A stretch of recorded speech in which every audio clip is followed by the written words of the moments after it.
Hello and welcome, my dear students. I hope all of you are doing well and fine and healthy. तो आपने जो पिछली classes attend की हैं मैंने देखा कई बच्चों ने क्विज अटेम्प्ट किया था, ठीक है, about the units of the rate constant. मैंने आपको एक फॉर्मूला उसमें बताया था, उस फॉर्मूला को हमेशा याद रखिए in order to determine the unit of a rate constant. ठीक है, कई लोगों के आंसर्स गलत थे तो उसको फिर से अटेम्प्ट करें, फिर से चेक करें, पिछले लेक्चर को दोबारा अटेंड करें। Okay, so moving ahead, today we are going to discuss about the integrated rate expressions. अभी तक हम जो पढ़ रहे थे that was the differential rate expression, that is your D X by D T, change in the concentration of reactants or products with respect to the time. All right, so this concentration dependence of rate of reaction, this is known as your differential rate equation, and this is measured by determination of a slope of tangent at point t, जिसको कई बार हम instantaneous rate of reaction भी कहते हैं। Suppose आपको कहा गया कि आप 10 मिनट बाद उसकी rate of reaction find out कीजिए, so that point is a instantaneous rate of reaction. तो जैसे हमने पिछली क्लासेस में कहा, हम क्या करते हैं, हम एक टेंजेंट ड्रॉ करते हैं। Suppose this is my curve, ठीक है, मेरा रिएक्शन कोऑर्डिनेट में, तो मैं अगर इस पॉइंट पे करूँगा तो मैं यहाँ पे एक टेंजेंट ड्रॉ करूँगा and I will take it slope and find out the actual rate of reaction. Okay, so as such it becomes difficult to determine the rate law, and hence we go towards the integrated rate expression. Okay,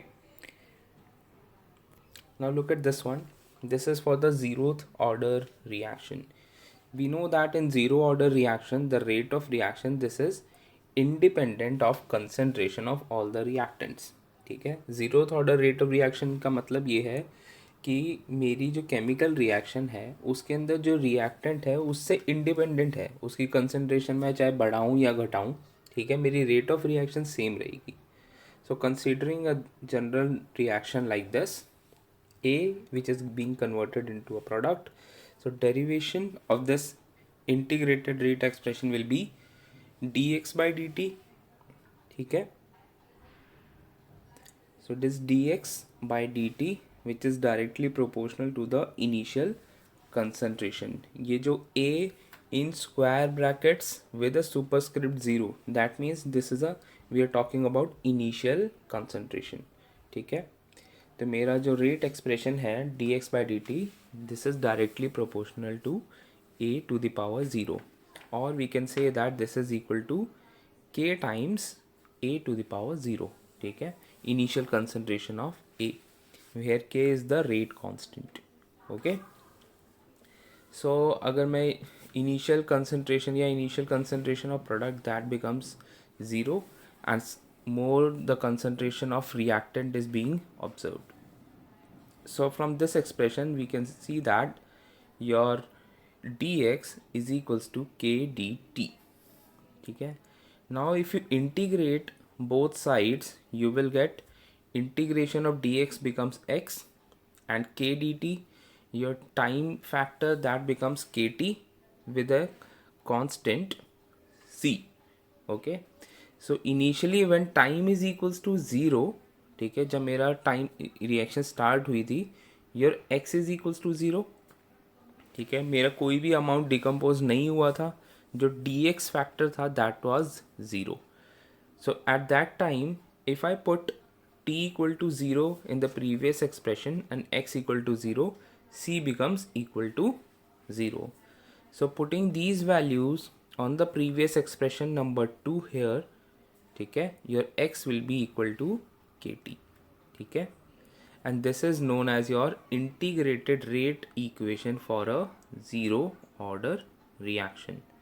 ठीक है, x is equals to kt. Alternatively हम इसको ऐसे भी derive कर सकते हैं कि हम ये मानते हैं कि मेरा जो कंसनट्रेशन ऑफ ए है, दैट मीन्स रिएक्टेंट है, that is disintegrating with respect to time t, this is directly proportional to the initial concentration a zero, और this is k times a zero, और equal to k, simply k, ठीक है. So your dA is equals to minus k dt. You can now integrate both sides again. So that becomes A will be equal to minus kt plus C. And if the initial concentration is A0, अगर मैं कहूँ कि initially मेरे पास जो concentration थी that is A0, so at time t equal to 0 your A becomes equal to A0, ठीक है. अब ये वैल्यूज़ अगर मैं इस एक्सप्रेशन में पुट कर देता हूँ तो that becomes A naught is equal to C. So again putting the value of C here we get A will be equal to minus KT plus A not. हमने यहाँ पे C की value को A not वापस put करा है. तो again we can say that KT will be equal to what? A not minus A, or simply 1 upon T A naught minus A. So the rate constant K will be equal to 1 upon T initial concentration minus concentration at time T, A naught minus A. So what will be the unit of the rate constant here? As you can see, हमने पहले कैसे लिखा था, x is equals to kt, so we can write k equal to x by t. X is what? X is the concentration of the solution, that means mole per liter. T is the time, so this will be time inverse. तो अगर आपको integrated rate expression याद है, आप वहाँ से भी unit of rate constant find out कर सकते हैं, ठीक है. अगर आपको वो पिछला फॉर्मूला याद नहीं है so you can look for integrated rate expression as well. Okay, so we have this expression that A is equals to minus KT plus A naught.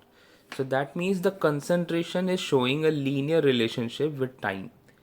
This expression is similar to a linear expression like y equal to mx plus c, ठीक है. But यहाँ पे जो मेरा slope है that is declining and negative slope is there. Okay, so that is why we see here the concentration is declining with time. What about the rate of reaction? Since we know that rate of reaction in a zeroth order reaction, it is independent of initial concentration, so this doesn't change, ठीक है. Rate of reaction that remains the same and the with respect to the concentration of reactant. मैं concentration चाहे जितनी भी change करूँ, मेरा ROR or the rate of reaction that becomes constant. And here on the left hand side, this graph shows that the concentration of reactant is decreasing, and from the slope we can find out the rate constant K minus K. Okay, now looking at the half life. Half life भी chemical kinetics का बहुत important part है. इसके ऊपर numericals भी पूछे जाते हैं, या एक जनरल टर्म में भी पूछा जाता है what is a half life. इसको डिनोट किया जाता है T with a subscript half, T half, ठीक है. सो हाफ लाइफ पीरियड होता क्या है, ठीक है, पहले तो ये जाने. So half life period of a particular chemical reaction, this is defined as the time during which the concentration of reactant is going to be half of its initial concentration, ठीक है. कितने टाइम बाद मेरी जो initial concentration है वो आधी हो जाएगी, वो जो टाइम है that is my half life. जैसे कि आप इस ग्राफ में देखते हैं कि मेरे पास initially suppose we have this 0.8, ठीक है. इसका हाफ कितना होगा, 0.5. तो मैं ये जानना चाहता हूँ कि कितने टाइम बाद ये 0.8 जो है वो 0.4 में कन्वर्ट हो जाएगा. So this duration, this 400 seconds, that is the half life, T half, ठीक है.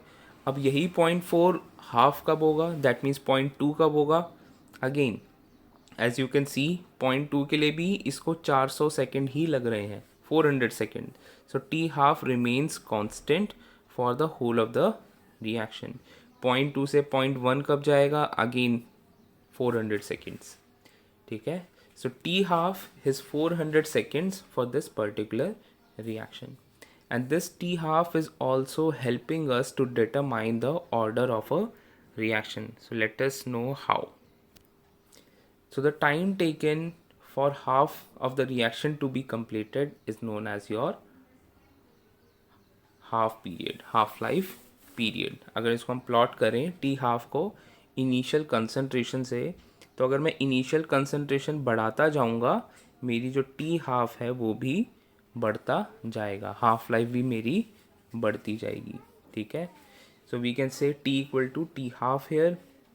तो वो क्या होगा, initial concentration a becomes a naught by two. A naught क्या था, इनिशियल कंसंट्रेशन। तो इनिशियल कंसंट्रेशन जहाँ मेरी हाफ हो जाएगी, that becomes the concentration of our particular observation at t half. तो जैसे हमने पिछले केस में लिखा था, for a zero order reaction t half your t will be equal to 1/k, ठीक है, ए नॉट माइनस ए। तो यहाँ पे हम क्या लिख सकते हैं, t half will be equal to 1/k a naught minus a naught by two, ठीक है। ए नॉट क्या है, initial concentration, a naught by two जब मेरी कंसंट्रेशन हाफ हो जाएगी, इनिशियल कंसंट्रेशन हाफ हो जाएगी, क्योंकि यहाँ पे हम हाफ लाइफ को निकालना चाहते हैं। Okay, so this becomes equal to what, 1/k a naught by 2 और simply a naught by 2k, ठीक है। So this is the expression here, t half for a zero order reaction. ये याद रखें कि हम अभी ज़ीरो ऑर्डर रिएक्शन की बात कर रहे हैं, ठीक है। That t half is equals to a naught by 2k। तो अगर मुझे इनिशियल कंसंट्रेशन पता है, ए नॉट पता है और रेट कांस्टेंट पता है उस पर्टिकुलर रिएक्शन का, तो मैं हाफ लाइफ को आराम से निकाल सकता हूँ। Okay, now look at this first order reaction. In case of first order reaction, the rate of reaction is dependent on the concentration of one of the reactants.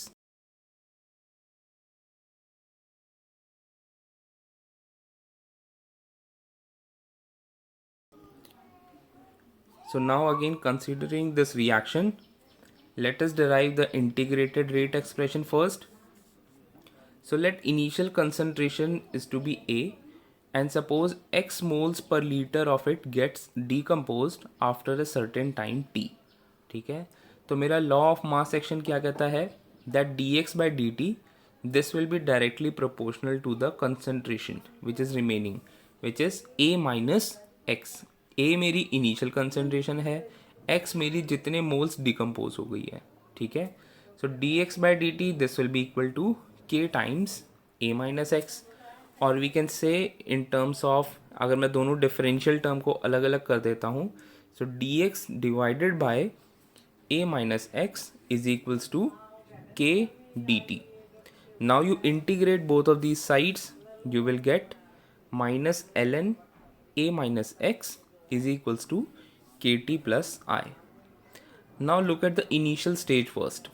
When time is equals to 0, your x will be equal to 0. मेरे पास कोई भी concentration decompose नहीं हुई थी, so putting these values here, ठीक है, minus L N A this will be equal to I. तो हमें यहाँ पे आई की वैल्यू पता लग गई है, तो मैं आई की वैल्यू को ऊपर वाली ये इक्वेशन नंबर 2 में पुट कर देता हूँ, तो we get what, minus L N A minus X is equals to K T minus L N A. Now जितने भी मेरे नेचुरल लॉग वाली वैल्यूज़ हैं इसको आप एक तरफ ले लीजिए, so you will get K T will be equal to L N A minus L N A minus X, और simply L N A by A minus X. So your k will be equal to what? Your rate constant k, this will be equal to 2.303 by t log a upon a minus x. आप natural log को log 10 में convert कर रहे हैं, so you are multiplying with 2.303. Okay, so this expression is the integrated rate expression for the first order reaction. ठीक है, ये आपको याद रखना है। कई बार हम order of a reaction directly भी कैलकुलेट कर सकते हैं अगर हमें इंटीग्रेटेड रेट एक्सप्रेशन पता है। Okay, now look at the graph here. Okay, for a first order reaction यहाँ पे हम प्लॉट करेंगे log of A minus x. A minus x क्या था, मेरे पास एट टाइम टी कितनी कंसनट्रेशन प्रेजेंट है। A was the initial concentration, X was the concentration which is decomposed. So we are remaining with log of A minus X with respect to time. ठीक है, time के साथ obviously वो जो concentration है that will be a decreasing factor here, log A minus X. So the slope will be minus k by 2.303. ठीक है, अब यहाँ पे अगर आप इसको देखें ये आया कैसे, हम वापस अपने प्रीवियस एक्सप्रेशन में जाते हैं. Your k was 2.303 by t log a upon a minus x. Okay, so we can write it like this, that k divided by 2.303 by into t is log of a upon a minus x, or simply log a minus x. Okay, इसको हम दो terms में लिख सकते हैं. log of a minus x कि मेरे पास कितनी कंसनट्रेशन बची है is equals to log of a minus k by 2.303 t. ठीक है, so this is again an equation of a linear expression. ठीक है, y equal to mx plus c where m is the negative slope here. ठीक है, ये m मेरा negative slope है minus k by 2.303. तो मैं टाइम को प्लॉट कर रहा हूँ log of a minus X से. So we can get this negative slope. ठीक है, तो यहाँ से हम रेट कांस्टेंट को फाइंड आउट कर सकते हैं. Okay, now looking at the half life period in first order reaction. इस केस में अगर आप वहीं इंटीग्रेटेड रेट एक्सप्रेशन की तरफ ध्यान दो. ठीक है, when t is equals to t half, your concentration x will be equal to a by 2. ठीक है, इस अगर आप ये वैल्यूज यहाँ पुट करेंगे तो क्या होगा, k will be equal to 2.303 by t half log of a upon a minus a by 2. ठीक है, और simply t half will be equal to 2.303 by k log 2, और simply t half will be equal to 0.693 by k. ठीक है, अब यहाँ पे ध्यान दें, पिछली जो एक्सप्रेशन थी हमारे पास जीरोथ ऑर्डर रिएक्शन में, वहाँ पे जो हाफ लाइफ थी वो वेरी कर रही थी हमारी इनिशियल कंसंट्रेशन से. ठीक है, जितनी ज़्यादा इनिशियल कंसंट्रेशन होगी उतनी ज़्यादा हाफ लाइफ होगी. But for a first order reaction your half life doesn't have any expression for initial concentration here. इसका मतलब क्या हुआ, मेरी हाफ लाइफ जो है वो इंडिपेंडेंट है मेरे इनिशियल कंसंट्रेशन से. ठीक है, for a first order reaction that becomes constant. Okay, so this is a differentiating factor with respect to the zeroth order reaction. आप पिछले टाइमलाइन में जाके इसको ज़रूर वापस कंपेयर करें कि जीरोथ ऑर्डर के लिए ये एक्सप्रेशन क्या था और ग्राफ कैसा था, और फर्स्ट ऑर्डर के लिए यहाँ पे अब ये ग्राफ कैसा है. Okay, similarly we can calculate the integrated rate expression for a second order reaction. This becomes equal to k will be equal to 1 by t x upon a into a minus x. Again ये मेरे terms हैं, ये same है. a is the initial concentration, a minus x is the concentration at particular instant t. In this case your half life is equals to 1 upon k into a. अब second order में आप देखो कि मेरा inverse relation आ गया. ठीक है, half life is inversely proportional to the initial concentration a. तो मेरी जितनी इनिशियल कंसंट्रेशन बढ़ेगी हाफ लाइफ मेरी घटेगी. ठीक है, so if we plot 1 upon a t, that is concentration at time t, from we are using this expression here. So plotting 1 upon a t by t, you will get a slope which is the rate constant and the intercept will be 1 upon a naught.